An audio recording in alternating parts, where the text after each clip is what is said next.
fois non pasteurisé, donc c'est marqué. En général, c'est marqué non pasteurisé. Donc tant qu'il est non pasteurisé, tout va bien. Donc, dans ce genre de magasin, en principe, il n'est pas pasteurisé, le vinaigre de cidre non tout. Donc ça nous convient. En revanche, faire attention, en grande surface, oui. Hein. Faut faire gaffe. Attention au vinaigre balsamique. Un vinaigre balsamique, ça reste quand même un produit généralement sucré, à moins que ce soit du vrai. Vinaigre balsamique biologique de Modène, mûri pendant 5 ans fût de chêne. Alors, qu'est-ce qu'il a? Vinaigre de cidre, mou de raisin noir. Alors, vous voyez celui-là, on a de la chance. Je suis tombée sur un vrai vinaigre balsamique dans lequel on n'a pas rajouté de caramel. Parce que souvent, il y a du caramel, donc il faut bien lire l'étiquette. Et forcément, il n'a pas le même goût, parce qu'il est pas sucré. Alors que généralement, ce que les gens aiment dans le vinaigre balsamique, c'est le sucre. Okay. Donc notre vinaigre préféré, c'est le vinaigre de cidre, de toute façon, non pasteurisé. Ensuite, alors les moutardes, attention, encore une fois, ceux qui ont des problèmes de thyroïde. La moutarde aussi va faire partie des goitrogènes avec l'huile de colza. Donc avec parcimonie, pas manger tous les jours de la moutarde. Sinon on va cumuler l'effet goitrogène. Qu'est-ce qu'on va avoir? Alors dans les huiles, une à avoir pour faire des super sauces vinaigrettes asiatiques, c'est l'huile de sésame toastée. Elle est succulente pour faire une espèce de sauce nem ou une sauce asiatique pour les salades. Ça, c'est un régal. Ensuite, l'huile de germe de blé. Ça fait partie des huiles qu'il nous faut dans notre alimentation parce que c'est la plus riche en vitamine E. Et la vitamine E, c'est elle qui nous aide à ne pas avoir notre propre matière grasse qui rancit dans nos artères. C'est l'antioxydant de la matière grasse. C'est de l'huile de germe de blé. D'accord? Que tu utilises comment? Ah bah tu fais un mélange dans tes sauces salades, par exemple, elle ne se fait pas cuire. Donc dans les sauces salades, mettre un petit peu de germe de blé. Donc on peut la mélanger avec de l'huile de colza par exemple? Alors on évitera l'huile de colza pour la thyroïde. Tu vas prendre l'huile d'olive en base. Ensuite tu peux mettre donc, de l'huile de sésame grillée, si tu aimes ça, et de l'huile de germe de blé ou de l'huile de lin ou de noix. Quand tu fais une salade, tu fais un mélange d'huile? Ah oui. Ah bon? Ah oui, toujours un mélange d'huile pour les salades. C'est le meilleur moment pour avoir justement le mélange des bons acides gras essentiels dont on a besoin. Donc par exemple, tu n'as pas d'oméga 3 dans l'huile d'olive, mais tu en as plein dans l'huile de noix. Et tu as la vitamine E dans l'huile de germe de blé. Donc tu fais vraiment un cocktail qui va être bénéfique. Merci. Germe de blé et laquelle l'autre t'as dit? La germe de blé, la noix. Non, germe de blé, noix. Germe de blé, noix et l'huile de lin. L'huile de lin. Une fois que c'est ouvert, oui. Ah bah elle est là. L'huile de lin, elle est là. Donc on les prend donc... Toutes tes vinaigrettes, tu mélanges tes huiles. D'accord. D'accord, donc les 4 huiles en fait. Oui. Ouais. D'accord. Base d'huile d'olive pour le goût. Proportion? Ah bah, ça dépend du goût. D'accord. Ça dépend du goût. Au démarrage, prends plus d'huile d'olive parce qu'on est habitué à l'huile d'olive et mets quelques gouttes des autres huiles. Et puis progressivement, tu augmentes un petit peu les autres huiles pour y arriver. D'accord. L'huile de germe de blé, comme je disais. Et ça se conserve au frigo du coup? Une fois alors que c'est ouvert au réfrigérateur, sinon ça a tendance à rancir. C'est pour ça que ce sont des petites bouteilles. D'accord. Contrairement à l'huile d'olive. Donc ça se met au frigo. Ça se met au réfrigérateur. Après, vous avez d'autres huiles. L'huile de pépane courge, ça encore, c'est pour la prostate. Donc plus pour les hommes. Parce que notre prostate va bien.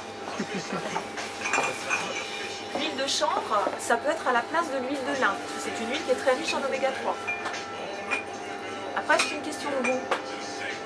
Mais l'huile de lin est très intéressante en cas de constipation. Parce que là, on peut la prendre directement à la petite cuillère le matin au lever. L'huile d'argan, elle est très connue. L'huile d'argan, ça peut être pour faire de la pâte à tartiner style amelou, avec de la purée d'amandes complète et du miel.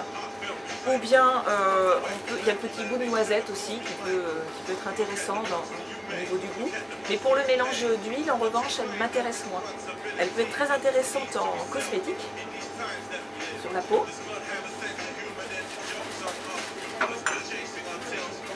Rouge, et puis l'huile d'olive. L'huile d'olive, toujours bouteille en verre, première pression à froid. C'est ça qu'il faut garder. Alors, l'élixir, voilà. Le vinaigre des 4 voleurs. Ça, c'est la Rolls du vinaigre de cidre. C'est du vinaigre de cidre, mais auquel on a rajouté du romarin, de la sauge, du thym, de la menthe, de la cannelle, du poivre, de l'ail et du clou de girofle. Donc c'est puissant. Donc ça a beaucoup de propriétés. Ça a beaucoup plus de propriétés que le vinaigre de cidre tout seul. Et au niveau du goût, c'est très fort, j'imagine?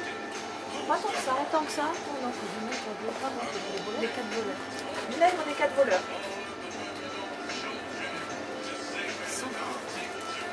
Donc en fait, ce qu'il faut retenir, c'est éviter l'huile de colza, éviter l'huile de tournesol. De colza, mais tu nous avais recommandé l'huile de colza. Par rapport aux gens qui ont des problèmes de thyroïde, c'est goitrogène. Donc, bien sûr, l'huile de colza, elle est bonne, elle est riche en oméga 3. Mais par rapport au besoin de perdre du poids ou d'avoir une thyroïde qui fonctionne bien, on évite l'huile de colza. On évite l'huile de tournesol qui, elle, est oméga 6, donc plus trop inflammatoire. On évite la végétaline, donc on ne trouvera pas ici de toute façon.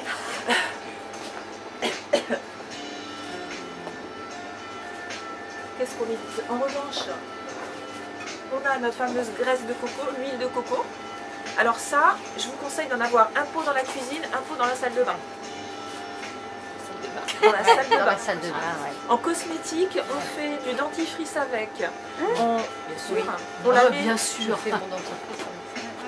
on la met en masque sur les cheveux, on la met sur la peau, on fait des bains de bouche avec. Des bains de bouche antibactériens. L'huile de coco, c'est vraiment à avoir et dans la cuisine et dans la salle de bain. Et c'est en démaquillant aussi. Oui, ça démaquille très Ça très bien. démaquille les yeux, Ah, mais c'est alors parfait. super. Et même le waterproof. Hein. Ah, je pense. Des gens qui ont pensé on va faire des produits cosmétiques, elles se mettent pas aussi à fabriquer. Partout, là. Ah oui, j'imagine, bah, ça fait le mascara. Parce que bon, hein. Vous avez aussi l'huile de cameline dont j'ai pas parlé. Bon là c'est pareil, c'est comme l'huile de lin ou l'huile de champ. C'est de l'huile très riche en oméga 3. Donc très bonne. Vous avez l'huile d'avocat. Alors l'huile d'avocat, moi je l'ai dans ma salle de bain. Ah oui. Là, par contre, je Parce pense qu'au niveau de la peau, elle permet d'amener les produits cosmétiques plus vite justement. Donc c'est un très bon conducteur, l'huile d'avocat. Donc ça aussi c'est plus dans la salle de bain que j'utilise. Dans ma salle de bain, j'ai aussi du vinaigre de cidre, je ne vous l'ai pas dit, mais c'est ma lotion tonique. Pour les cheveux? Non, pour la peau, c'est astringent. Donc je me démaquille à l'huile de noix de coco et ensuite, bon, j'en ai pas sur les yeux le vinaigre de cidre, bien sûr. mais ensuite lotion vinaigre de cidre. Et je finis, surtout le soir, avec de l'huile de jojoba. Bon là, vous le trouverez pas ici. Disons, t'as la peau très très sèche. En ce moment, j'ai la peau très sèche. Mais oui, l'huile de jojoba a le même pH que le sébum. Donc en fait, ça permet de réguler les excès de sébum. Ah. Donc même pour les peaux grasses, c'est bien. Donc même pour les peaux grasses, c'est bien. Peau sèche, peau grasse, peu importe, même pH que le sébum. Donc du coup, quand tu mets de l'huile de jojoba, tu permets à ta peau d'être nourrie et de ne pas être déséquilibrée. Le soir. Hein. Oui, l'oreiller, il est content. Non, non, pas. Non, tu l'as fait pénétrer. Ça rentre vite? Non, ça devra. Ça fait ça, C'est de l'huile quand même, attends. T'en mets pas une tonne. Le sucre, il est là. C'est celui, Voilà, ça c'est celui qu'on avait l'autre jour. Ou en gros, celui-là.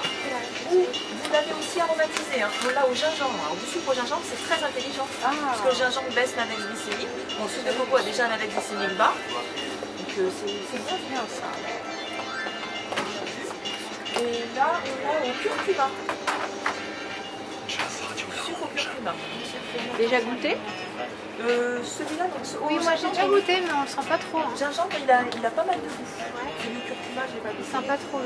Donc par contre, ce qui est stevia, xylitol, on oublie. Tout ce qui est sirop d'érable, sirop d'agave, on oublie. Ce sont des fructoses libres. Ça, ce sont les édulcorants, c'est pas la peine. Tout ce qui finit par ol, c'est sucre alcool. Ah. Ça vous permet de retenir. Édulcorant, c'est un leurre pour les intestins, donc ça, on va pas revenir dessus. En revanche, fleur d'oranger, là, ça oui, c'est un apaisant pour le système nerveux, le fleur d'oranger. Si on fait des cornes de gazelle, c'est intéressant.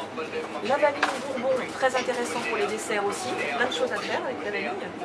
Du lait végétal, de la vanille et de la route, on va voir dans pas longtemps. Vous avez une super crème.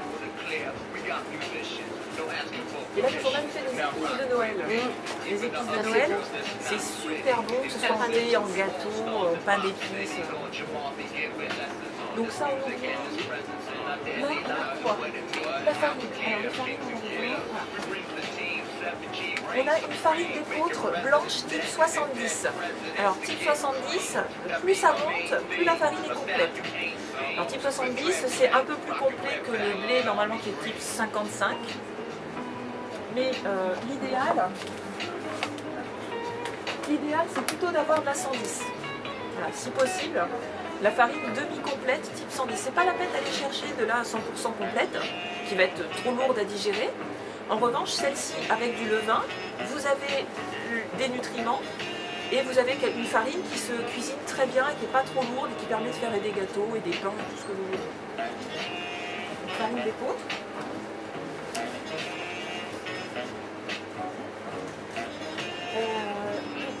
Alors là, vous voyez, je vous parlais de levain tout à l'heure. Il y a du levain de quinoa qui existe. Donc, si on veut faire des choses à base de farine de quinoa. Et vous avez le levain, je sais pas si je vois si je le fais là. Vas-y. Donc là, vous avez le lait de blé, le levain pour le blé, le lait d'épeautre, donc pour la farine d'épeautre. On évitera. Alors là, on a même le levain de sarrasin. Ah, c'est ça que je... Voilà, pour toi, pour les sangloternes, on a le levain de sarrasin. On évitera en revanche tout ce qui est son de blé, etc. C'est irritant pour les intestins. On a toujours de la farine de petite épeautre aussi. Farine de canute. Là, on a des farines de sarrasin. Le canute, c'est intéressant parce que c'est très riche en protéines. Farine de canute. Est-ce que tu peux... Voilà. La farine de canute, tu l'utilises comment? Dans quoi? Ah ben vraiment comme de la farine. Comme la farine Ah de oui, blé. comme la farine. D'accord. C'est pareil. D'accord. C'est vraiment de la farine à part entière. Vous avez des mélanges spécifiques pour si vous faites votre pain maison, hein, comme le mélange du boulanger. Attention, donc pas de son d'avoine, hein, contrairement à ce que nous disent certains régimes. Donc vraiment très irritant pour les intestins, donc ça c'est déconseillé. Alors vous avez de la farine de coco, mais là par contre vous ne pouvez pas l'utiliser toute seule. Si vous prenez de la farine de coco, vous avez un gâteau qui va s'émietter, qui ne va pas tenir. C'est comme la farine de riz d'ailleurs. Hein. Donc il faut toujours faire un mélange de 3 farines pour y arriver. Donc en général, on va prendre une farine de riz, une farine de maïs, ou de la fécule de maïs, et de la farine de coco. Là on va avoir quelque chose qui va se tenir. On peut pas faire le goût ou pas? Le goût est mixte. Le goût est mixte, ça passe très bien.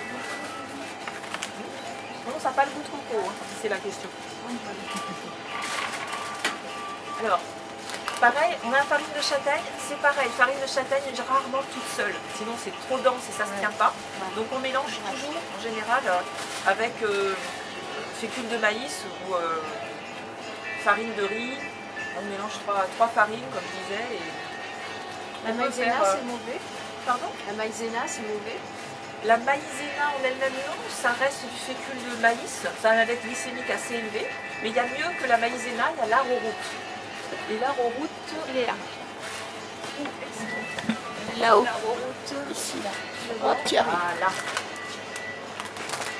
Voilà. L'arrowroot, c'est de la farine d'une plante, une plante qu'on pourrait avoir dans les maisons, une plante verte. C'est de la farine de la racine. Et ça s'appelle la marenta. Et la marenta, c'est pas de l'amarante, c'est vraiment une plante verte qui a une racine en forme de flèche. Et arrow, ça veut dire flèche. flèche racine. Donc ça vient de là. Et c'est une plante qui est dépolluante. Et donc ça va traiter autant les coliques que l'acidité gastrique, que les diarrhées aiguës. Donc l'arrowroot, c'est une plante aussi qui lutte contre le formaldéhyde dont je vous parlais tout à l'heure, et on est un peu souvent intoxiqué au formaldéhyde. Donc à avoir dans les placards à la place de la maïzena. À la place de et ça fait tout de suite un liant qui est très fort. On fait des crèmes. Je fais Une béchamel par exemple avec ça. Oui, une béchamel sans problème. Tu la mets dans le liquide froid, tu fouettes et quand ça arrive à ébullition, ça prend tout de suite. Donnez-moi-en. Merci. On m'a volé mon arrowroot. Il n'y en a plus qu'un. Donc c'est un liant qui est très puissant. Moi je fais mon chocolat italien avec. Chocolat italien. Chocolat italien, c'est-à-dire que je prends mon lait végétal, je casse mon morceau de chocolat à 80% dedans, je mets 2 cuillères à café de ça, je fouette et quand ça arrive au moment de l'ébullition, ça épaissit. Et ça fait un chocolat italien. Qu'est-ce que tu entends pour un chocolat C'est italien? un chocolat italien, mettre de la maïzena et de l'amidon de riz dedans. Ah, c'est un chocolat chaud en fait, mais Chocolat épais. chaud, épais. D'accord, comme une crème de chocolat. Donc, arrowroot. Alors, la question du rapadura, etc., c'est comme le sucre muscovado d'ailleurs. Hein. Ce sont des sucres, si on a des enfants et qu'on veut faire des pâtisseries parce que le sucre de coco est assez cher, on peut utiliser celui-là. Mais il faut bien comprendre que ça reste du sucre avec un index glycémique élevé. C'est tout. Et le miel, on peut utiliser le miel aussi. Hein. D'accord. C'est une Donc question on de avait prix. le sucre de canne bio, Mhm. qui normalement celui-là on peut l'utiliser aussi. Oui, Même le si- pur sucre, bien sûr, le pur sucre de canne bio. En fait, plus il est foncé, ton sucre, tu vois, comme celui-là, plus il est foncé en principe, et plus il y a de mélasse dedans. Donc, c'est-à-dire des nutriments.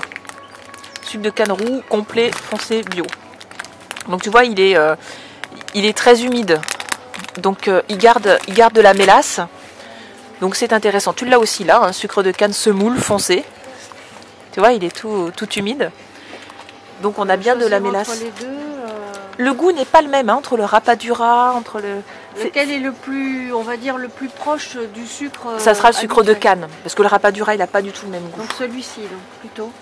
Bah là, tu as les deux mêmes, hein. C'est juste une question de prix, à mon avis. Tu en as un à 2,77, Ouais, faut regarder 5,54. 4,35 le kilo, donc celui-là le moins cher. Celui-là est mieux. Il n'y a pas la même couleur. Mais... C'est du sucre blond. D'accord. Tu as du blanc et du blond, ça nous intéresse pas du tout. Hein. La sucrine non plus, tout ça, ça nous intéresse pas. Ce qui nous intéresse là, c'est le pollen. Le pollen dont je vous parlais tout à l'heure, qui est au congèle.